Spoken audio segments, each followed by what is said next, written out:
Matapos ang pagbisita ni Kanyas, mabilis din naman itong nilisan ang tahanan ng kanyang kapatid. Wala ni isa sa kanila noon ang nagkaroon ng lakas ng loob upang makipag-usap dito. Nang tuluyan ng tumahimik ang buong paligid, agad din namang nagsilapit sila Eseng upang magtanong sa kung ano ang nais ng hukluban. Dahil sa mga pangyayari, ninais na nilang maglunsad na ng digmaan laban sa pangkat nila Kanyas. Alam nilang nalalapit na ang digmaan, kung kaya't kanya-kanya na silang naghanda ng kanilang mga pangkombating armas. Lahat ng sundang ay kanilang pinatalas at gumamit na din sila ng mga latigo na siyang mabisang pantaboy sa mga demonyo. Isang araw din sila noong nananalangin nang sa gayoy makahingi sila ng karagdagang proteksyon sa Panginoong kanilang kinikilala. Habang patuloy na lumilipas ang mga araw, ay siya namang paglapit sa kanila ng mga kaaway. Hindi na noon gaanong nakakalabas sila Eseng dahil sa parating merong nagmamasid sa kanila. Animoy ang lupang kanilang inaapakan ay papaliit na ng papaliit dahil sa kanilang mga kalaban. Nang mapagpasyahan na nila Eseng na sugurin ang abandonadong bahay, gumawa sila ng ritual upang pabagsakin ang kanilang mga moral. Sa pamamagitan ng ritual na yon, magkakaroon sila ng karagdagang lakas at tapang na siyang pangunahing kailangan sa digmaan. Ang pamamaraan nila sa pagsagawa ng isang ritual ay ang pagbigkas ng mga engkantasyon habang patuloy na sinasabayan ng pandigmang sayaw. Sa pagsapit ng gabi noong mismong araw, dahan-dahan nang bumaba sila Eseng patungo sa abandonadong tahanan. Kahit alam nilang maraming nagmamasid sa kanila, pilit nilang binagtas ang lugar patungo sa kinaroroonan ni Kanyas. Sunog-sunog man noon ang katawan ni Makot, nagpumilit itong sumama upang kahit papaano'y makatulong sa kanyang mga kapatid. Makot, pwede ka namang huwag nang sumama. Hindi mo na kailangang magpumilit dahil kayang-kaya na namin ito. Wika ni Manong Timo. Huwag niyo akong alalahanin, kuya. Kaya ko ang aking sarili. At saka isa pa, si Kanyas ngayon ang kalaban ninyo. Hindi ako maaaring humiga at magpahinga sa tahanan ni Ermitanyong Tasyo dahil sa alam kong nanganganib ang mga buhay ninyo. Sagot naman ni Makot. Matapos nilang mag-usap, agad din naman silang tumungo sa kinaroroonan nila Eseng. Dali-dali din naman sila noong naglakad patungo sa abandonadong bahay nang walang pag-uusap. Kinakailangan nilang marating ang lugar na yon nang hindi pa sumasapit ang takip silim, upang kahit papaano'y magawa nilang maihanda ang kanilang mga kagamitan. Panatag din noon ang kanilang mga isipan sa kadahilan ng alam nilang walang kapangyarihan si Kanyas sa paghahari ng umaga. Habang patuloy silang nagtitipon sa lugar, panay naman ang kanilang pagmasid sa abandonadong bahay. Ang tanging nakikita lamang nila noon ay ang mga kaluluwang gumagala at mga engkantong itim. Kahit malayo doon sila Eseng, ramdam na ramdam nila ang kakaibang presensyang bumabalot dito. Animoy maliban sa pagiging tahanan nito ng demonyo, ay napakarami ding ritual na ginawa sa lugar na yon ng iba't ibang uri ng nilalang. Sa pagsapit ng dapit hapon, bigla namang nabaling ang kanilang atensyon sa tatlong pansyong umusli sa bakuran nito. Hindi ito gaanong makita nila Ermitanyong Tasyo gawa ng masyado itong malayo sa kanilang kinaroroonan. Subalit kahit hindi nila ito masilayan ng malapitan, alam nilang ang pansyong yun ay nagtataglay ng mga importanteng pagmamay-ari ng hukluban. Sa pagtalikod ng araw sa kalupaan, ay siya namang pagsilabasan ng mga bantay ng pansyon sa looban ng gubat. Lahat ng mga ito ay merong talukbong sa kanilang pagmumuka at kadenang nakagapos sa kanilang mga leeg na nagsisilbing simbolo ng pagkaalipi nila sa mga kamay ni Kanyas. Halos doble din ang dami nito na parabang inaasahan na nila ang pagtungo roon ni Ermitanyong Tasyo at ng kanyang pangkat.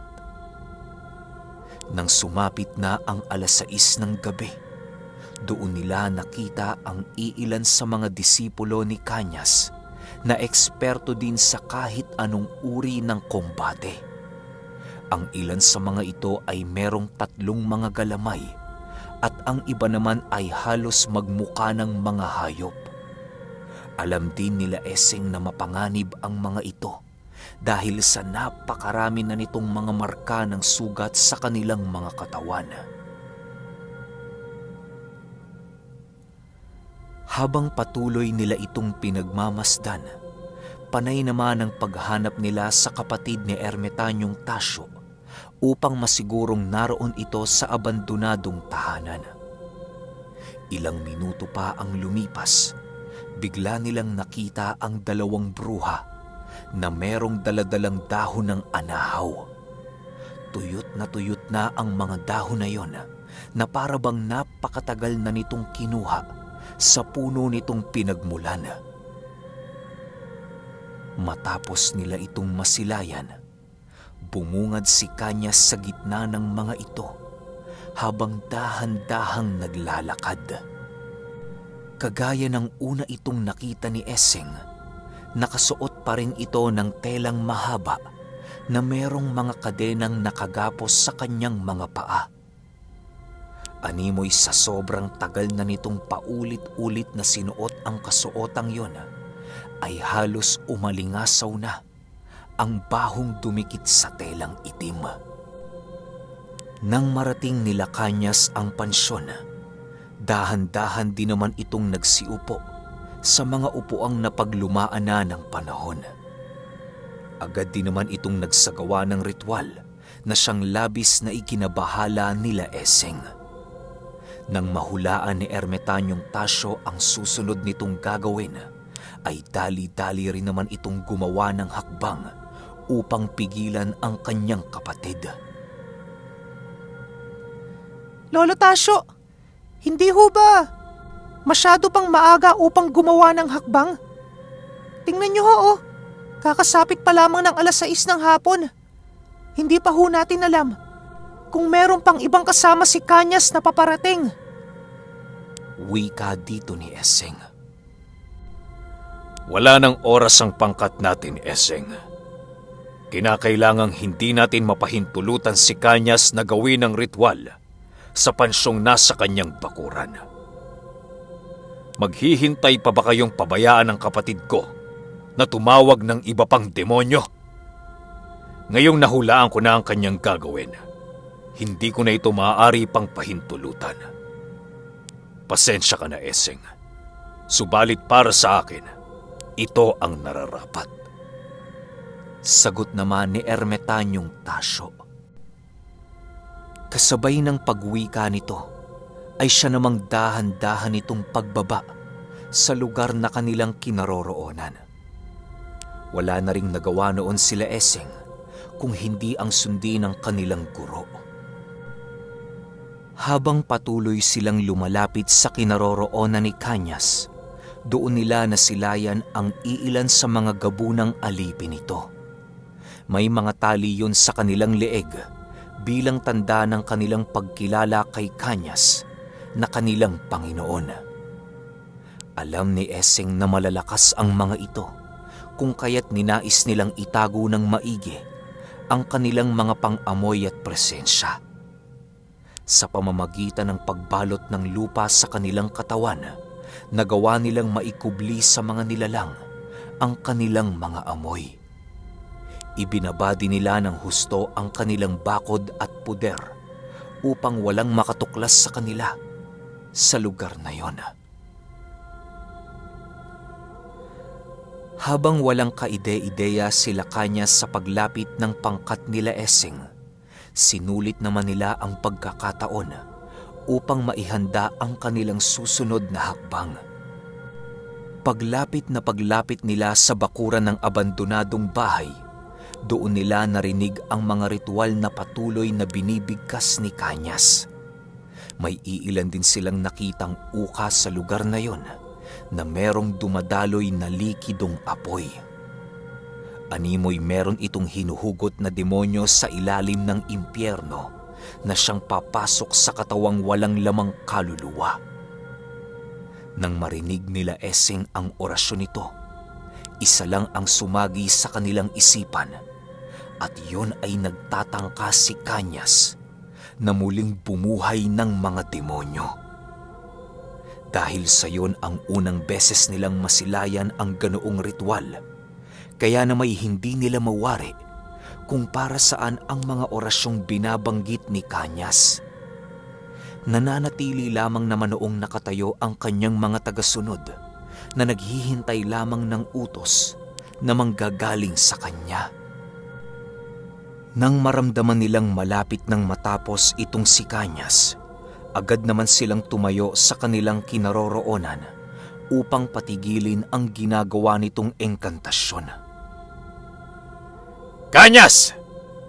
Itigil mo na yung kahibangan mo. Dahil dyan sa pinaggagawa mo, mas lalo mo lang pinabibigat ang iyong parusa sa impyerno. Mag-isip ka, Kanyas. Hindi pa huli ang lahat.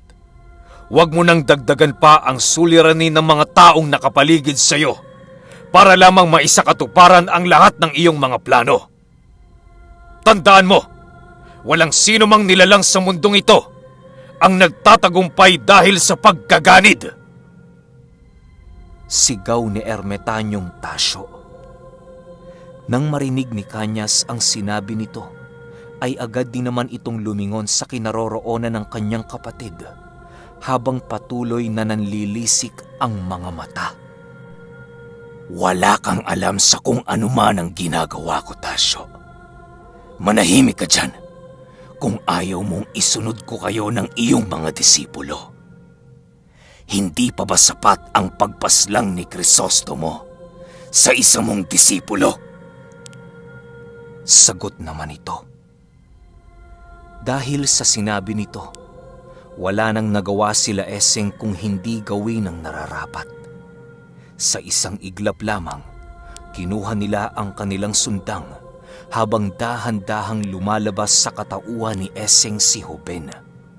Nang makita naman ito ni Kanyas, ay tumawa lang naman ito na para bang labis niyang ikinatuwa na masilayan ang tagapagbantay ng mutya ng Nara. Matapos makapaghanda nila Essing, ay siya namang pagsugod ng 5 alipores ni Kanyas na kabilang sa mga masugid nitong tagasunod. Sinundan na din ito ng mga engkantong itim at iba pang mga nilalang. Ang tanging ikinakabahala lamang doon nila Essing ay ang 5 sa mga inuutusang disipulo ni Kanyas na papalapit sa kanilang kinaroroonan. Alam nilang natatangi ang mga yon dahil sa nagtataglay ito ng kakaibang kasuotan at kagamitan. Paglalarawan dito ni Essing, butot balat ang mga katawan nito, subalit sila ay nagtataglay ng napakakapal na mga bakal. Matutulis din ang mga dulo ng kanilang mga buto na siyang hindi ordinaryo para sa isang tao. Maitim din ang mga ngipin ng nilalang na yon at meron itong lubog na itim na mga mata. Hindi rin nila gaanong makita ang pagmumukha nito sa kadahilanang natatakpan yon ng isang kasuotan na gawa sa purong balat ng hayop. Sa paglapit ng mga ito sa kanilang kinaroroonan, ay siya namang paghataw nila Eseng ng kanilang mga sundang habang patuloy na iniilagan ang bawat pag-atake ng mga ito.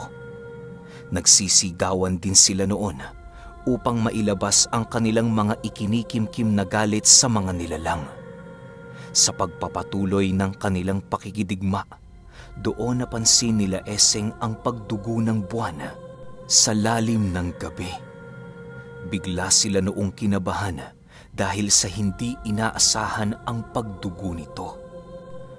Maaaring lumabas sa buwan na yon ang bakunawa na siyang magiging mapanganib para sa kanila. Nang masipat ito ni Kanyas, agad din naman niyang ipinagpatuloy ang kanyang pag-uusal upang palabasin ang kung anumang nilalang na nasa loob ng pansyon. Dahil sa dami ng kalaban noon nila Eseng, kung kaya't hindi sila nagkaroon ng pagkakataon upang maantala ang ginagawang ritual ng hukluban. Wala sila noong nagawa kung hindi ang panoorin ito sa lahat ng kanyang ginagawa. Ilang minuto pa ang lumipas, laking gulat na lamang nila nang biglang uminit ang libreta na kanyang pagmamay-ari. Maging si Hube noon ay natigilan sa kanyang ginagawa na para bang maging ito ay nakaramdam ng kakaiba sa libretang tangan-tangan ni Eseng. Sa sobrang init ng libretang yon, ay halos dumikit na ang bawat pahina nito sa kanyang balat.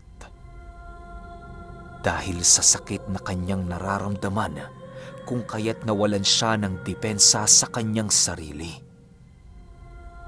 Nang masipat naman ni Makot ang ginagawa ni Eseng, ay mabilisan niya itong nilapitan upang tulungan.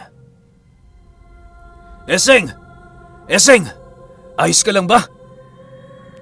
Tanong ni Makot. Panginoon, maghanda kayo sapagkat merong darating na demonyo sa lugar na ito na mas higit na nakakatakot kay Kanyas. Singit naman ni Huben. Kaya mo bang makita sa iyong pangitain, Huben, kung sino ang darating? Tanong naman dito ni Eseng. Pasensya na kayo, Panginoon. Subalit hindi saklaw ng aking kaalaman at abilidad ang mahulaan ang pagdating ng aking mga kalaban. Ngunit kapag sila ay aking nasilayan, hindi ako mag-aatubiling ipaalam ito sa iyo. Sagot naman ni Huben.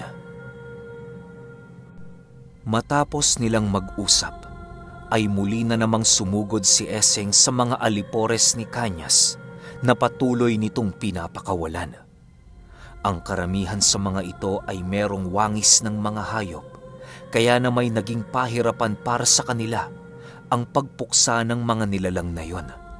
Bukod kasi sa nagtataglay ito ng lakas at bilis, ay halos 2 ulit din itong kinakailangang patayin ng kanilang pangkat sa kadahilanang nagtataglay ang mga ito ng 2 buhay.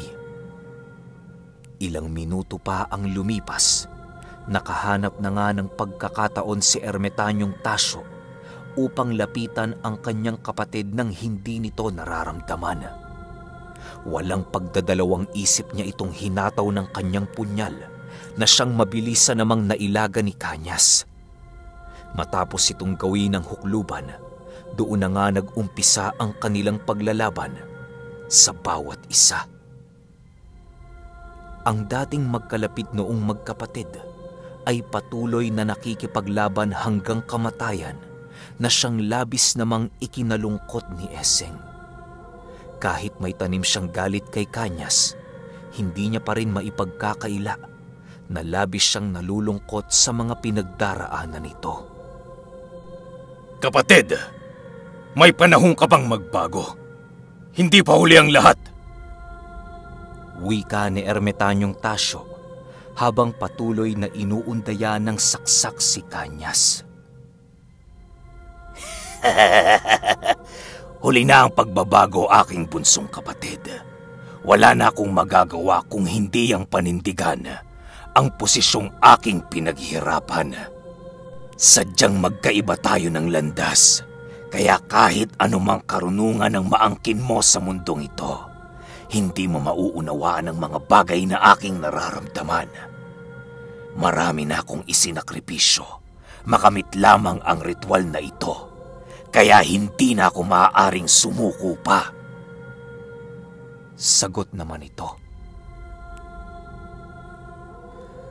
Habang patuloy silang nag-uusap, panay naman ang pag-usal ni Kanyas upang ipagpatuloy ang kanyang nasimulang ritual. Nang matagumpay na niyang matapos ang mga kinakailangang ritual, bigla niyang tinadyakan si Ermitanyong Tasyo ng napakalakas na halos ikawala na ng wisyo nito. Kasabay ng pagtadyak ni Kanyas ay siya namang paglapit niya sa pansyon upang buhayin ang mga nilalang na nakahimlay roon. Nais mang pigilan ito ni Ermitanyong Tasyo, bigo siyang ito ay magawa dahil sa kanyang natamong malubhang pinsala. Matapos ang mga pangyayari, nasipat naman ni Eseng ang kinaroroonan ng kanilang guro. Nakita niya itong nakahandusay sa tabi ng puno habang dahan-dahang nilalapitan ng dalawang bruha. Walang sabi-sabi ay agad niyang hinawakan ang sombrero ng duwende at hiyas ng ipo-ipo upang makahingi ng karagdagang bilis at lakas sa mga ito. Sa isang iglap lamang, tuluyang naglaho si Eseng at lumitaw sa kinaroroonan ng kanyang maestro. Agad niyang hinataw ng sundang ang dalawang bruhang naroon upang mapigilan ito sa kanilang binabalak. Habang nag-aalala si Eseng sa kanyang guro, patuloy naman ang paghalakhak ni Kanyas habang pinagmamasdan ang pagbangon ng mga patay na nasa loob ng pansyon. Ilang minuto pa ang lumipas, bigla na lamang natigilan silang lahat nang makarinig sila ng maliliit na pagyanig ng lupa sa buong paligid. Kasabay ng pagyanig na yon ay ang pagsiuslian ng mga kabaong na nakalibing sa ilalim ng 5 pansyon. Sa wakas, Inay, Itay, nagawa ko na kayong maibalik. Nagbunga din ang aking paghihirap. Makamit lamang ang aking pangarap. Nagawa ko ring dayain ang kamatayan!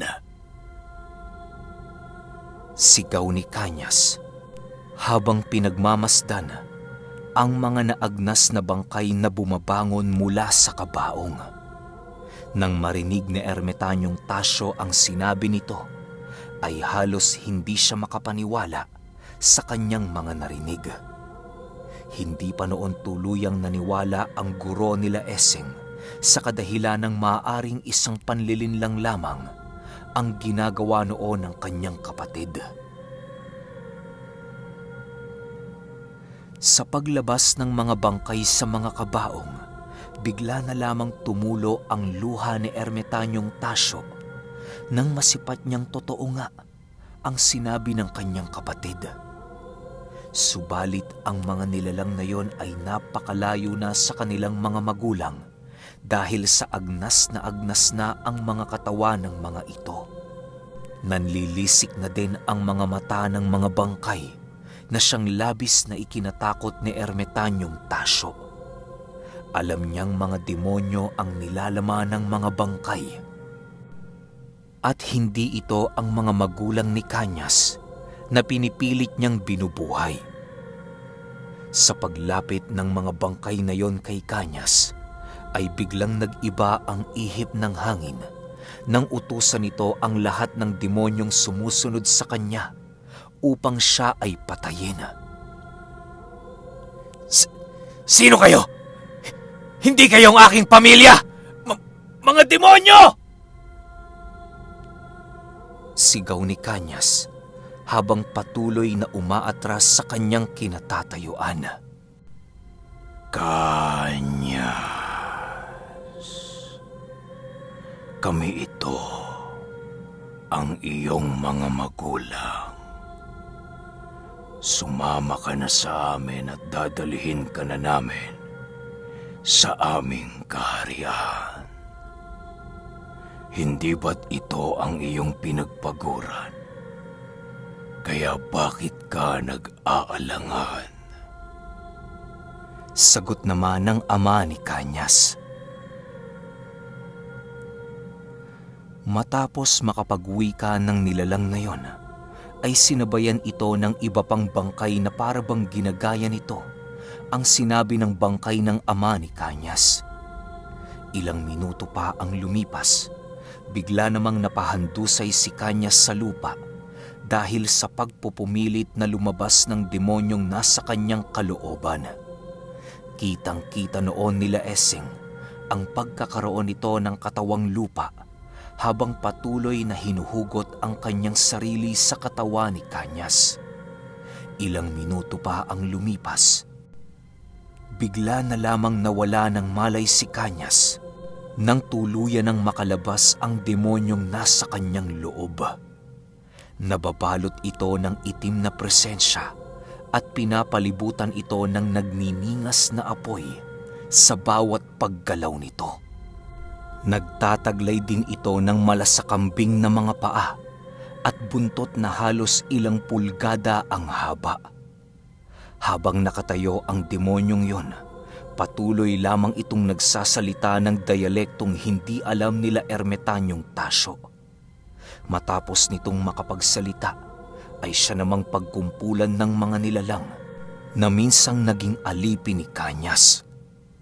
Pumasok yon sa kanyang katawan, maging ang mga bangkay na pinilit buhayin ng kapatid ni Ermitanyong Tasyo. Matapos maisagawa ng demonyo ang kanyang nais, hinawakan nito sa leeg si Kanyas at walang pagdadalawang isip na ibinalibag ito sa lupang napakaraming bato. Sa sobrang lakas ng pinsalang na idulot nito kay Kanyas, ay halos malumpo na ang isa niyang binti dahil sa pagkawasak ng kanyang mga buto sa paa. Ilang minuto pa ang lumipas, tanging ang demonyo na lamang ang kanilang nag-iisang kalaban sa lugar na yon. Nang makapag-ipon na noon ng lakas si Kanyas, ay pinili niyang dahan-dahang gumapang patungo sa kinaroroonan nila Esing.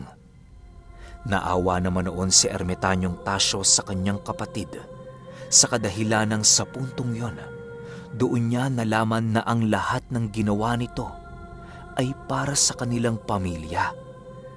Doon niya rin napagtanto na hindi naman talaga masama si Kanyas dahil sa nagawa niya lamang ang bagay na yon sa pagnanais na muling buhayin ang mga namatay nilang mahal sa buhay. Tasyo, pasensya ka na kung hindi ako naging isang mabuting kapatid sa'yo. Ayoko lang na madamay ka sa landas na tinatahak ko dahil alam kong ito ay iyong ikakasama. Ginawa kong lahat upang ako'y iyong kagalitan nang sa gayoy iyong maiwasan ng landas na aking tinatahak.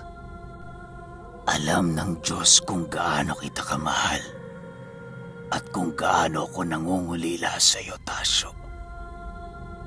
Ngayong bigo akong buhayin ang ating pamilya, wala na akong magagawa kung hindi ang sabihin ng lahat ng ito sa iyo.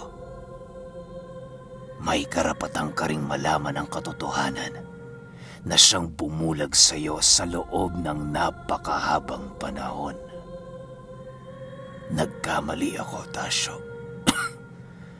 Masyado akong nagpabulag sa mga demonyo. Ginamit ko ang aral nila magmula noong ako'y bata pa.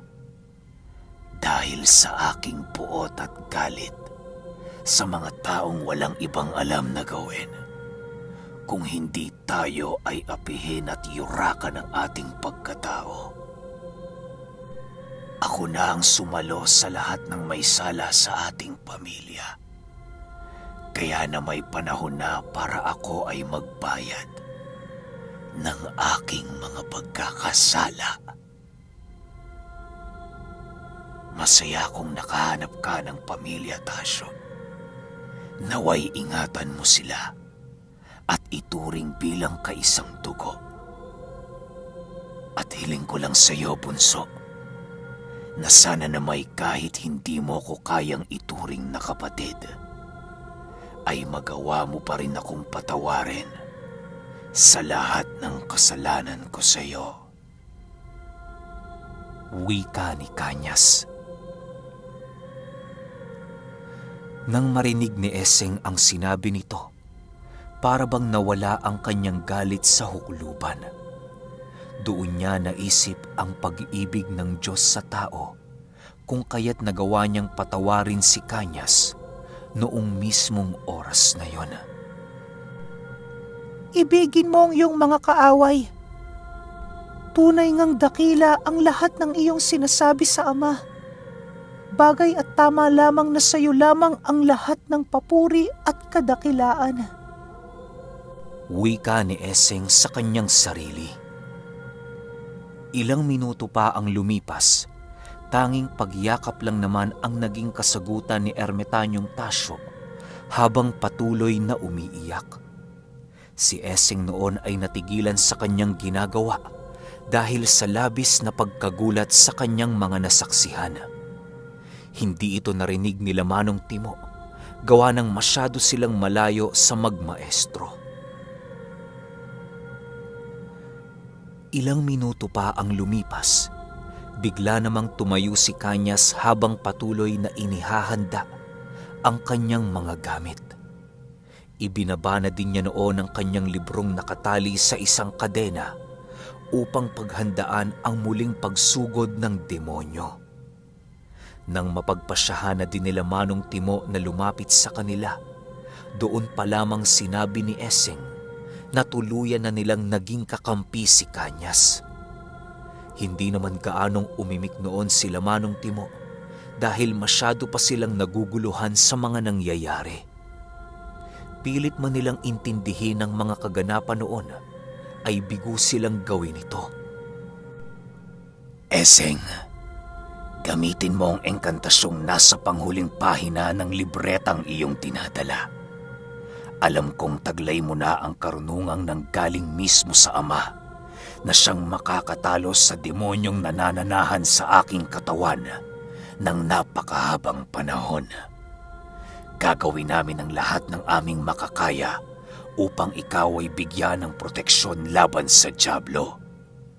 Magmadali ka at huwag mong intindihin kahit isa man sa amin ang bumagsak ng wala ng buhay.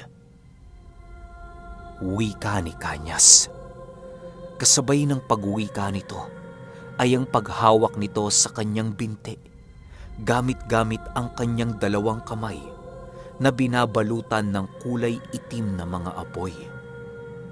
Matapos niya itong gawin, bigla namang naghilom ang kanyang sugat na labis nilang ikinagulat.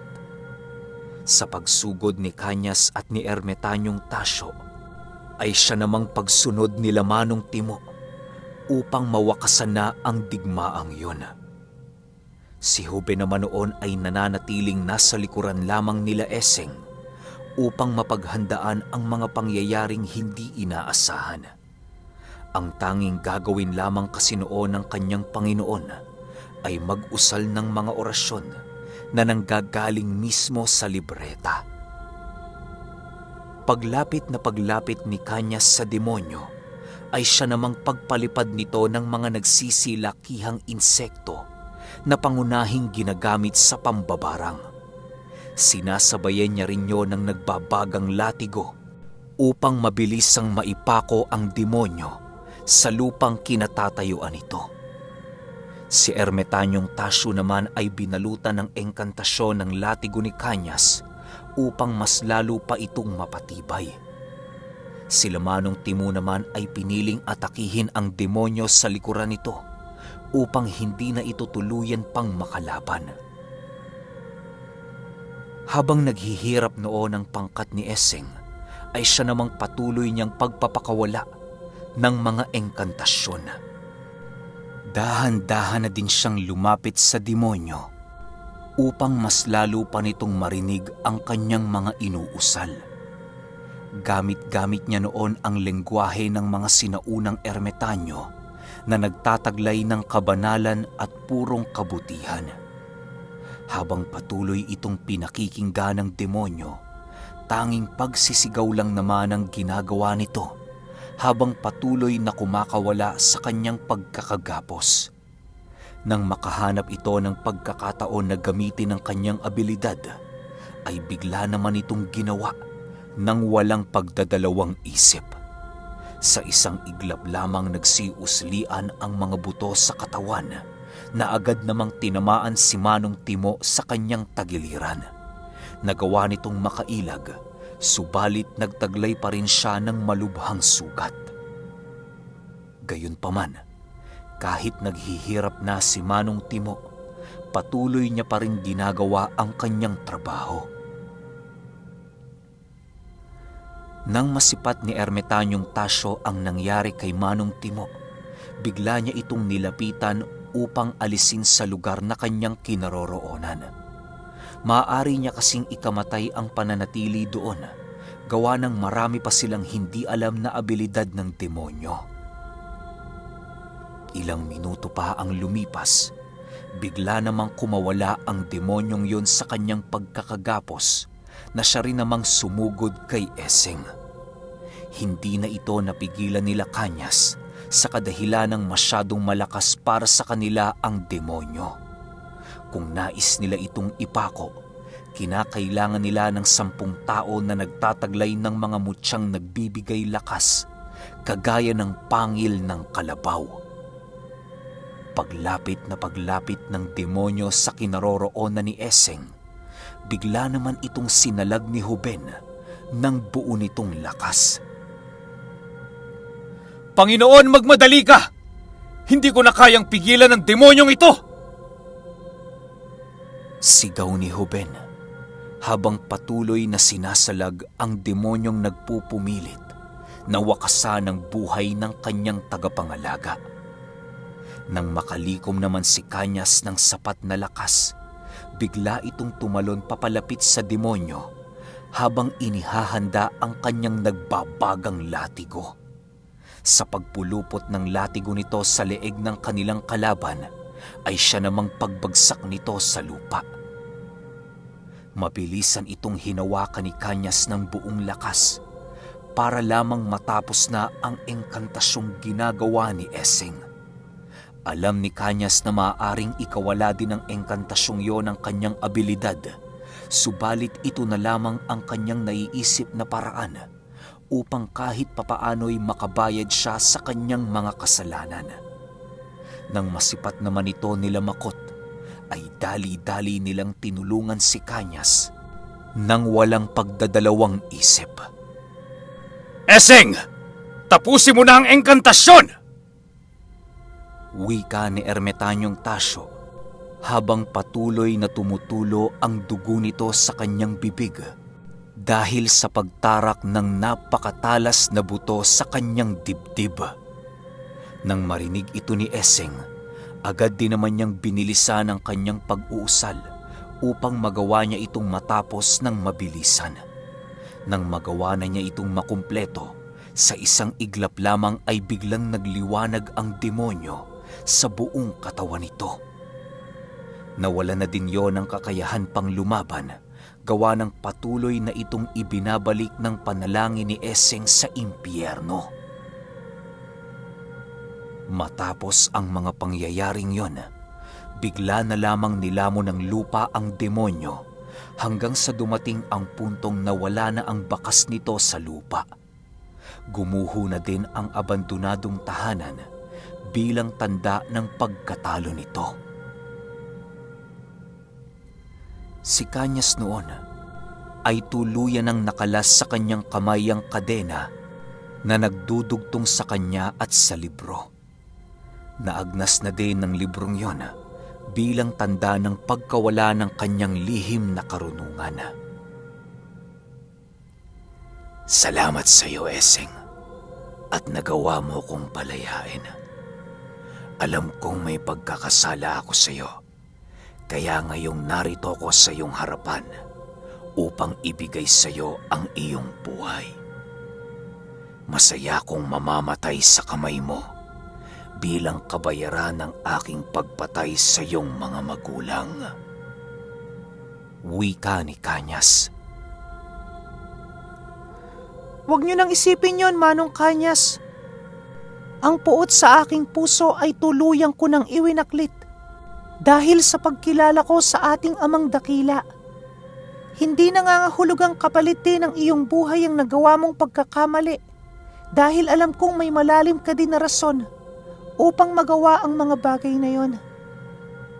Matagal na kitang napatawad, kaya na may sana ang pagbabagong ito sa iyong buhay ay tuloy-tuloy na. Sagot naman ni Esseng. Nang marinig ito ni Kanyas, ngumiti lang naman ito habang patuloy na lumuluha. Sa paglipas ng gabing yon, tuluyan na ngang naging mapayapa ang kanilang baryo. Sila Ermetanyong Tasyo ay pinili ng lisanin ang kanilang tahanan upang muli silang makapagsimula ng kanyang kapatid. Nangako din noon si Kanyas na siya ay magbabagong buhay na at maninilbihan sa ama sa pamamagitan ng kanyang buong kapatid. Sa paglipas pa ng mga araw, humiwalay na nga ang pangkat ni Esseng sa kanilang mga maestro. Namuhay ang magkapatid sa puso ng gubat upang doon magnilay at humingi ng pagpapatawad. Lumipas ang ilang dekada at nagkaroon na nga ng edad itong sila Esseng. Marami na silang napaslang na mga nilalang na may bahid ng kasamaan. Naging kilalang-kilala na din sila noon sa kanilang baryo at sa mga karatig nito dahil sa dami ng kanilang natulungan.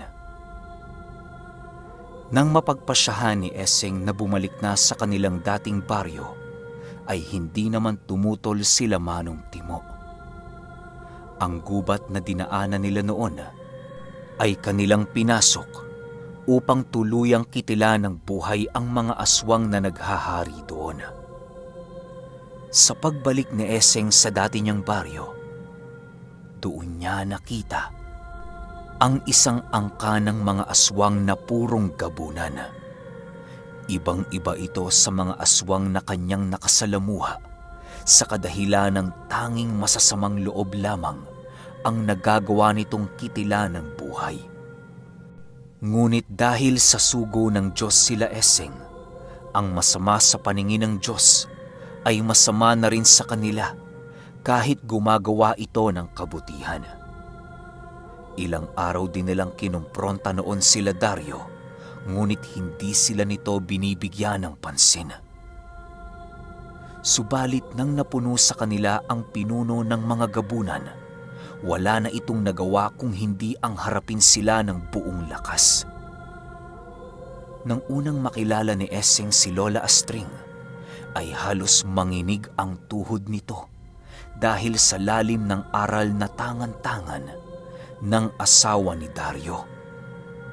Sa pag-umpisa ng kanilang duelo, pinahintulutan ni Dario na sugurin siya ni Esseng nang hindi nakataas ang kanyang depensa.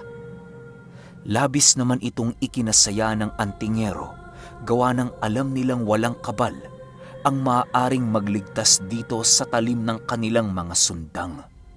Subalit kahit anong pag-atake ang gawin doon ni Esseng, bigo siyang mabigyan ito ng malubhang sugat. Ginoo, hindi mo dapat kinakalaban ang mga nilalang na nasa panig ninyo. Maaaring demonyo ko sa inyong paningin, subalit isa kong nilalang na merong mabuting kalooban. Kung gusto mong matuto ng mas malalim pang aral, ay nakahandang tumulong sa inyo si Astring. Wika ni Dario matapos ang kanilang duelo. Nang marinig ito ni Esseng, ay doon niya napagtanto na wala pa nga sa kanilang antas ang taglay na kaalaman ng gabunan. Kung nagkataong sineryoso sila nito, ay maaaring maubos ni Dario ang kanilang pangkat nang hindi ito humihingi ng tulong sa kanyang angkan. Dahil sa pag-uusap na yon, kung kaya't naging mas malapit sila Eseng sa kanila hanggang sa dumating ang puntong nakilala na nila ang batang babaeng nanggaling sa Iloilo. Magmula noon, dahan-dahan na nilang binubuo ang kanilang samahan nang iilan lamang ang nakakaalam. Sa pagtanda ni Eseng, ay napagpasyahan niyang ibalik na sa monasteryo ang libretang kanyang tangan upang itago ito sa loob ng napakahabang panahon. Ibinigay niya din kay Lola Astring ang lokasyon ng libreta upang magawa nila itong matunton sa oras ng pangangailangan. Nabibisita din nila Eseng noon ang kanilang mga maestro na masayang nananahan sa puso ng kagubatan. Nasaksihan din nila ang dahan-dahang pagbabago ni Cañas hanggang sa tuluyan na itong maging tagasunod ng Panginoon. Sa paglipas pa ng napakahabang panahon, tumatak sa kanilang lugar ang naging karanasan ng mga haligi ng samahan. Lumipas ang digmaan at naging matatag pa rin sila Eseng at ang kanilang pangkat. Maraming nagkalat na istorya sa buhay nila Eseng, subalit tanging ang mga kamag-anak lamang ni Lola Astring at nila Dario ang nakakaalam ng totoo. Matagal kasi ang pananatili ng pangkat ng mga antingero sa kanilang lugar na halos inabutan ng napakaraming dekada. Dahil sa nais itala nila Manong Timo ang kanilang mga karanasan sa kasaysayan ng mundo, kung kaya't walang pagdadalawang isip nilang ibinahagi ang lahat ng mga ito. Magpahanggang sa ngayon, patuloy pa rin kumakalat ang mga istorya ng kanilang pangkat na halos ang iilan sa mga ito ay tuluyan ng nabawasan o hindi naman kaya'y nadagdagan. Nakalimutan na din ang kanilang mga pangalan, subalit ang kanilang mga kadakilaan ay kailan may magtatatak sa puso ng mga nakakaalam. Hanggang dito na lamang po ang kwento ni Eseng at maraming salamat po sa mga taong sumuporta at sumubaybay.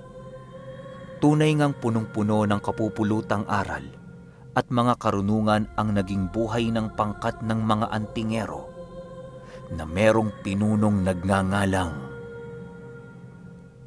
Eseng.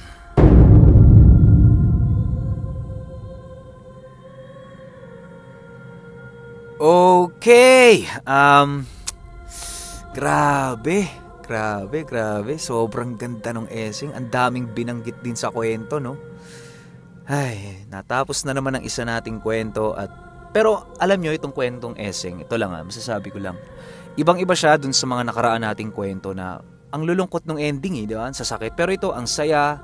Yung parabang yung legacy nila Eseng, tuloy-tuloy pa rin hanggang ngayon. Tapos sabi nga nung nagpadala, maaaring yung kwento na pagpasapasahan na, may kwentong dagdag, merong kwentong kulang, alam niyo yun, yung wala marami kasi talagang kwento tong grupo nila Eseng. Siguro bawat isa sa mga kamiyembro ni Eseng sa grupo niya, may mga kamag-anak yun na pinagkwentuhan din, tas tumalon-talon yung kwento. Alam niyo yun, ang dami. Pero kasi ito parang origin Nagsimula ito rin sa ama kong gabunan, Lola Astring, tas may isang sundot tayo ng Pilo Carpio ba yun? Tapos yun nga, ito namang Eseng. So balik ganito ang gagawin ko kung trip ninyo. Para hindi rin maligaw yung mga bago nating subscribers. Itong Eseng, gagawan ko ng isang buong full video. Tapos isusunod ko si Lola Astring kasi parang yun yung tagpo Eseng, Lola Astring, tapos ang ama kong gabunan. Para naman hindi tayo malito. Tsaka para sa mga bago nating listeners, mag-guide sila. Yung tatlong yun magkakasunod sa isang video lang. So maghanda kayo ron dun sa ang ama kong gabunan kasi napakahaba nun, 101 episodes. So hindi ko alam kung mga 35 hours yun, 33 hours, hindi ko alam Pero kung agree kayo sa plano ko, comment naman kayo ng Salamat Eseng. Yun lang yung comment na gusto ko, Salamat Eseng. Tapos tirahin na kagad natin, gawa kagad tayo ng compilation videos. Pero syempre, habang wala pa yung compilation na videos, iba't ibang storya muna. Yun lang comment kayo, Salamat Eseng. Yun lang, hanggang sa susunod na kwento. Salamat.